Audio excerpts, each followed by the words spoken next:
ठाकुर जी को गर्मी में कौन सा इत्र लगाते हैं? ठाकुर जी को या तो गुलाब का या मोंगरा का या सबसे सुंदर है खस का। खस का इत्र ठाकुर जी को ग्रीष्म काल में बहुत सुख देता है। हमारे गिरधर लाल जी तो खस की टाट में रहते हैं। गर्मियों का जब समय आएगा तो एक कुटिया बनानी पड़ती है खस की, उसको गीला कर दो कुटिया को, और महाराज ठाकुर जी को बिठा दो, पंखा बंद कर दो, कूलर बंद कर दो, इतनी ठंड रहती है उसके भीतर, उसमें लाल जी विराजते हैं सुख से।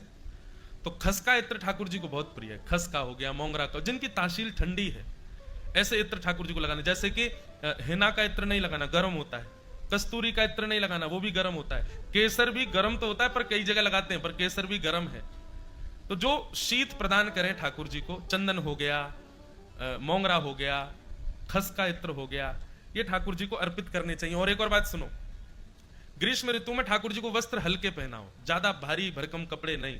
जैसे घर के बच्चे शॉर्ट्स पहन के घूमते हैं, ऐसे ही शॉर्ट्स तो मत पहनाना, पर हाँ थोड़े हल्के वस्त्र। ज्यादा जड़ाऊ, ज्यादा कढ़ाई वाले, ज्यादा भारी वस्त्र वो ठाकुर जी को ग्रीष्म में नहीं पहनाने चाहिए।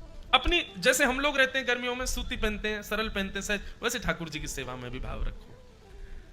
गर्म वस्तु जो भी हो वो ठाकुर जी से दूर हो। एक तो वो 9 तपा आते हैं ना, जो भयंकर गर्मी के दिन होते हैं, जून में आते हैं, कभी जुलाई में आते हैं, जून में ही आते हैं, 9 तपा बोलते हैं।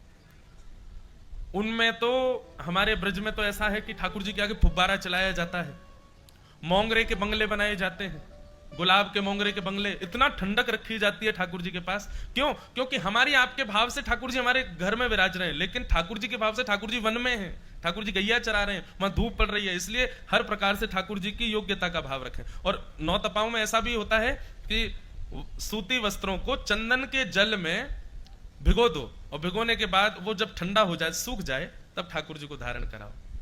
कई बार तो गीले वस्त्र ही पहना दो ठाकुर, इतनी गर्मी पड़ रही है महाराज, गीले वस्त्र में ही ठाकुर जी घूम रहे हैं।